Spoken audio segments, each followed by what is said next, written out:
अगर हम और आप तकवा अपने अंदर पैदा कर लें तो रिस्क के दरवाजे खुल जाएं।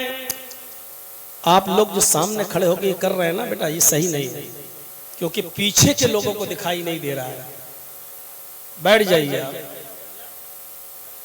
हम बहुत मायूस होकर बोल रहे हैं बेटा, बैठ जाइए, अच्छी बात नहीं है। हाँ अब ठीक है, ताकि पीछे वाले देखें। अब आप ऐसे कर रहे हैं और आपका हाथ अड़ रहा है, पीछे वाला तो सब्र कर रहा, नहीं तो मोबाइल लेके भाग जाए तुम्हारा। और यकीन करो, मेरी तस्वीर मोबाइल में कैद करने से आप जन्नती नहीं हो जाएंगे। जो लोग वीडियो बना रहे हैं, किसी को खड़ा करके अगर पूछ लूं कि मैंने क्या बोला है तो भी बता नहीं पाएंगे। क्यों? उनका दिमाग उधर लगा, सही तस्वीर आ रही कि नहीं आ रही, फोटो सही आ रहा कि नहीं आ रहा। वो ऐसे कर रहा है। अगर पूछा जाए, अब बेटा रख लो, शादी हो गई तुम्हारी, तो बता नहीं पाएगा कि मैं क्या बोल रहा हूं। बस शौक है, कर लिया, कल वो भेजेगा दूसरी जगह, मैं मौलाना साहब से मिल के आया हूं, देखिए। ये बड़ी अजीब चीज है। रिया नमूद आज हमारे ये भी तकवे के खिलाफ है। आदमी हज करने जा रहा है, एहराम पहने हुए, उम्रा करने जा रहा है, एहराम पहने हुए, फोटो खींच रहा काने काबा के सामने, दोस्तों को भेज रहा है, मेरे लिए दुआ करिए अल्लाह मेरे उम्रे को कबूल करे। अब क्या तेरे उम्रे को कबूल करेगा बेगैरत? तूने अपनी नेकी को फाश कर दिया, जाहिर कर दिया, तू दूसरों को दिखाने लगा कि देखो मैं उम्रा करने आया हूं। अब तू दुआ करवा रहा है कि तेरी नेकी कबूल हो जाए। कुर्बानी का बकरा लाया, फोटो व्हाट्सएप पे डाल रहा, ग्रुप में डाल रहा, लोग पूछ रहे कितने का लाए हो? 20,000 का लाया। 20,000 का। दुआ करिए अल्लाह मेरी कुर्बानी को कबूल कर ले। अब अल्लाह तेरी कुर्बानी कबूल करेगा, तूने नुमाइश कर दी है, दिखा रहा है तू। रोजा इफ्तार करने के लिए चंद आदमियों को बुलाया, फोटो खींच रहा। मैंने आज 50 आदमियों को बुला के रोजा इफ्तार कराया। दुआ करिए अल्लाह हमारे हमको सवाब अता फरमाए, हमारे इस रोजा इफ्तार को कबूल फरमाए। अब अल्लाह से दुआ करवा रहा है साथियों से कि अल्लाह कबूल करे। नुमाइश, दिखावा तेरे अंदर मौजूद है और तू उम्मीद कर रहा है कि तेरी नेकी कबूल हो जाएगी। हजरत उमर फारूक रात की तारीकी में जाते थे और एक बूढ़ी औरत के घर में झाड़ू लगाया करते थे। वो दिन के उजाले में इसलिए नहीं जाते थे कि किसी की नजर न पड़ जाए, कोई देख न ले। रात की तारीकी में जाते थे कि किसी एक बूढ़ी औरत के झाड़ू लगा दिया करते थे। वो आंखों से अंधी थी, नाबीना थी और दांत नहीं थे, लंगड़ी थी, उसके बर्तन मांज दिया करते थे और उसको कपड़े बदलवा दिया करते थे और उसके गंदे कपड़े धो दिया करते थे। एक दिन उमर फारूक जब अंदर जाते हैं तो क्या देखते कि घर में झाड़ू लग चुकी है। किचन में जाते हैं कि बर्तन धुल दूं, क्या देखते हैं कि बर्तन पहले ही से धुले हुए हैं। सोचते हैं कि इस बुढ़िया के कपड़े धुल दूं, तो पता चलता कि कपड़े भी धोकर कोई चला गया। पूछा मां आज कपड़े धुले हुए, झाड़ू लगी हुई है, बर्तन मंजे हुए, तुमने खुद ये काम कर लिया? बुढ़िया कहती नहीं तो बेटा। का फिर ये काम किसने किया? का बेटा मुझे नहीं मालूम, मैं तो समझ रही थी कि तुम ही आए हो और ये सब करके चले गए, मुझे नहीं मालूम, मैं तो अंधी हूं। हजरत उमर ने कहा अच्छा, इसका मतलब मुझसे भी पहले कोई आ गया। दूसरे दिन फिर आए, रात में क्या देखते हैं कि झाड़ू लग चुकी है, बर्तन मांजे जा चुके, कपड़े धुल गए। हजरत उमर समझ गए जरूर कोई आ रहा है, अब छुप कर देखूं कि आता कौन है। आधी रात के बाद तीसरे दिन छिप गए, देखे कौन आता है। एक शख्स आता है, सर में कपड़ा लपेटे हुए, घर के अंदर घुसता है, झाड़ू लगाता है, कपड़े धुलता है, बर्तन मांजता है और निकलने लगता है। हजरत उमर दरवाजे पे खड़े होकर कहते हैं कपड़ा खोलो, चेहरा हटाओ, खोलो कपड़ा। कहा नहीं नहीं नहीं नहीं, कहा नहीं आज मैं देखूंगा ये मेरा काम कौन कर रहा है। मैं तो खुद रात में आता था ताकि किसी को पता ना चले, तुम मुझसे पहले ये काम कर देते हो, देखे तो हो कौन तुम। हजरत उमर थोड़ा मोटे ताजे लंबे चौड़े थे, हजरत छुपा रहा चेहरा अपना नहीं। हजरत उमर ने छीना, कपड़ा हटाया, चेहरा खोला तो क्या देखा, कोई और नहीं है, वो खलीफतुल मुस्लिमीन हजरत अबू बकर सिद्दीक रज़ियल्लाहु ताला अन्हु। खलीफा है।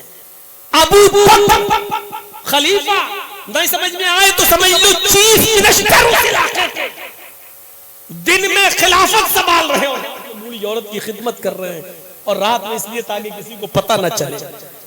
हम सवाब की उम्मीदें रखते हैं उन इबादतों पर जिसकी नुमाइश करें।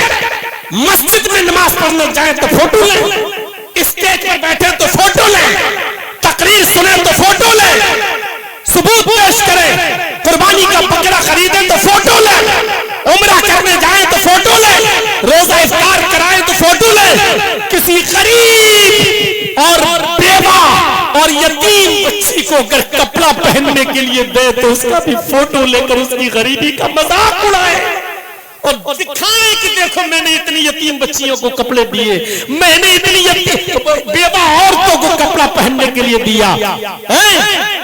इससे बेहतर था कि तू मर जाता, बेवा का हमदर्द कहलाता। इससे बेहतर था कि तू मर जाता, यतीम का मजाक ना उड़ाता, बेवा का मजाक ना उड़ाता, उस गरीब का मजाक नहीं उड़ाता। तूने उसको दिया और फिर उसका फोटो वायरल करके पूरी दुनिया को रुस्वा सामने रुस्वा भी कर दिया कि हमने इसकी मदद भी की है। मेरे भाइयों, मेरे इशारा समझ गए होंगे। आज ये सब कुछ हो रहा है, रुस्वा किया जा रहा है और जलील किया जा रहा है गरीबों को, यतीमों को और बेवाओं को। ये कौन सी तुकबंदी की बात है कि आप 100 आदमियों का रोजा इफ्तार कराएं और फोटो खींचे? कौन सी तुकबंदी की बात है? आप कुर्बानी करें और फोटो खींचे? कौन सी तुकबंदी की बात है कि आप जिनके घरों में कुर्बानियां नहीं हुई हैं उनको गोश्त पहुंचाएं और उसका फोटो खींचें? उन गरीबों का मजाक उड़ाएं जिनके पास खाने को नहीं है और उनका फोटो वायरल करें? ये कहां की अक्लमंदी है, कहां की तुकबंदी है? अल्लाह के नबी तो फरमाते कि सदका और खैरात इस तरह करो, इस तरह करो कि दाहिने हाथ से तुमने क्या दिया है उसकी खबर बाएं हाथ को भी न हो, उसकी खबर तुम्हारे बाएं हाथ को भी न हो।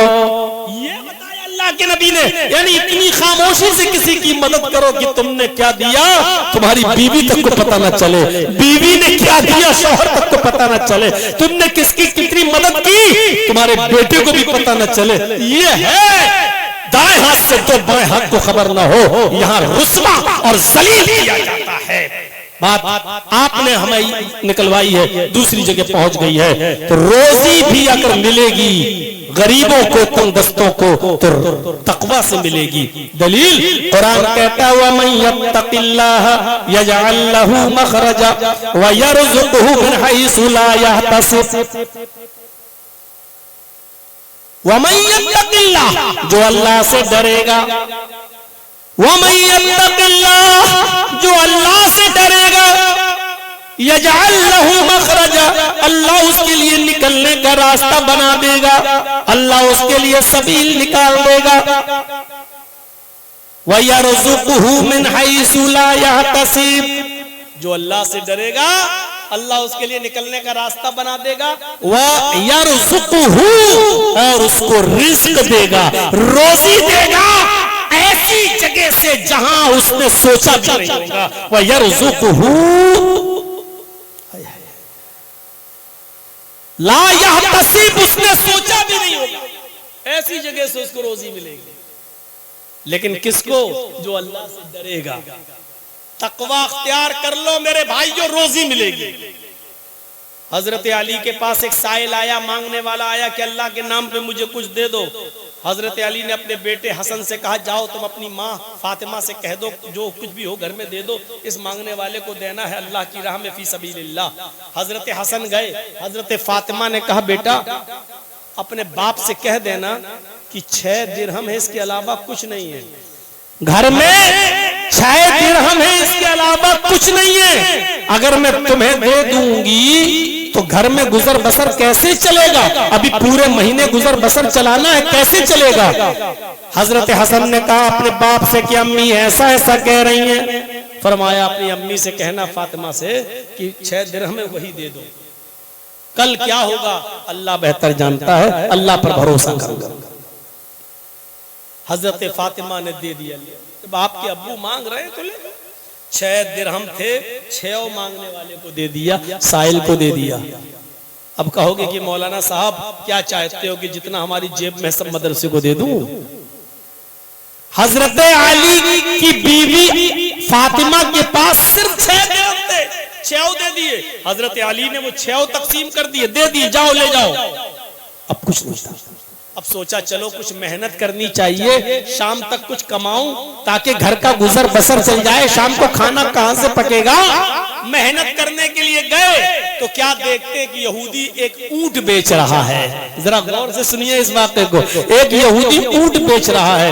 हजरत अली से कहने लगा खरीद लो। हजरत अली ने कहा मेरी पॉकेट अलाउ नहीं कर रही है, मेरे पास कुछ है ही नहीं। उसने कहा कि दे देना, हफ्ते 10 दिन में दे देना। तो कहा कितने का? उसने कहा कि नकद देते हो, नकद देते हो, अभी पैसा देते हो तो 100 दिरहम का, और अगर 1 हफ्ते के बाद दोगे, 10 दिन के बाद दोगे तो 140 का। हजरत अली ने कहा मेरे भाई मेरे पास अभी है ही नहीं, इसलिए नकद का मामला छोड़ो, हम नकद नहीं ले पाएंगे। मुझे ये बताओ कि इस ऊंट की कीमत क्या है? हम पैसा जब देंगे, हम पैसा तब देंगे जब ये ऊंट हम बेच देंगे। वो कल भी बिक सकता है, 2 दिन बाद भी बिक सकता है, 1 हफ्ता भी लग सकता है, 15 दिन भी। जब तक ये ऊंट बिकेगा नहीं, पैसा नहीं दे पाएंगे। उसने कहा 140